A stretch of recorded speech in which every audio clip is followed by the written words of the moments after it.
The European Union putting more economic pressure on Russia to end the war in Ukraine. Officials agreed to ban most oil imports from Russia. It will amount to about 90% of imports by the end of the year. Brussels correspondent Rosie Burchard joins us live from Brussels, where the summit is happening. And Rosie, this is not a complete ban on oil imports, so what does this deal entail?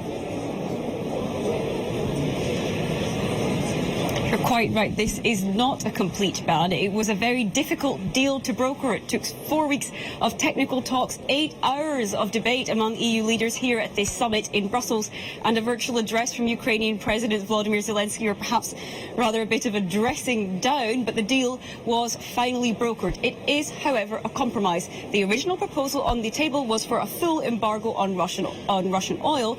Instead, what the bloc's leaders have agreed is to ban oil imports which come via ships, so seaborne deliveries, and to allow, for now, deliveries which come via pipeline to continue. Now, that is a compromise designed to cater to the concerns of landlocked countries, most notably Hungary, which had been holding up consensus here. Budapest says that the sanctions without these concessions would have been too harmful for its economy. It is landlocked and it's heavily reliant on Russia for its energy supplies. Some called this a compromise, others called it caving into Budapest's demands, to Hungary's demands. But moving forward, most EU leaders have welcomed this. They say it's a step ahead. They're trying to tighten the screws on the Kremlin's ability to finance war. Ukraine, however, would like to see much tougher sanctions still. It wants to see not only this partial embargo on Russian oil, but also a full embargo on Russian gas. That's something on which EU leaders at this stage are still nowhere near agreed on. Rosie, what other issues are European leaders discussing at this summit?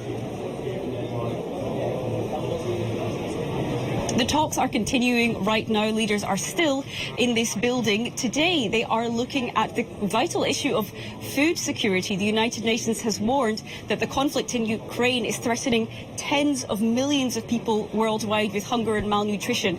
Now, EU leaders are trying to find a way to get grains out of Ukraine through alternative export routes. That's because Russian forces are blockading Ukraine's Black Sea ports. Now, these alternative routes include river, rail and land. Some Ukrainian grains have already been shipped out via a port in Romania, some travelling out through Lithuania by train. But this is a very difficult thing to achieve. They've been trying to coordinate on it with the chairperson of the African Union, Macky Sall, who addressed leaders this morning. Still, we expect to hear more when the talks wrap up in the next couple of hours. All right, Brussels correspondent Rosie Burchard reporting live in Brussels for us. Thanks, Rosie.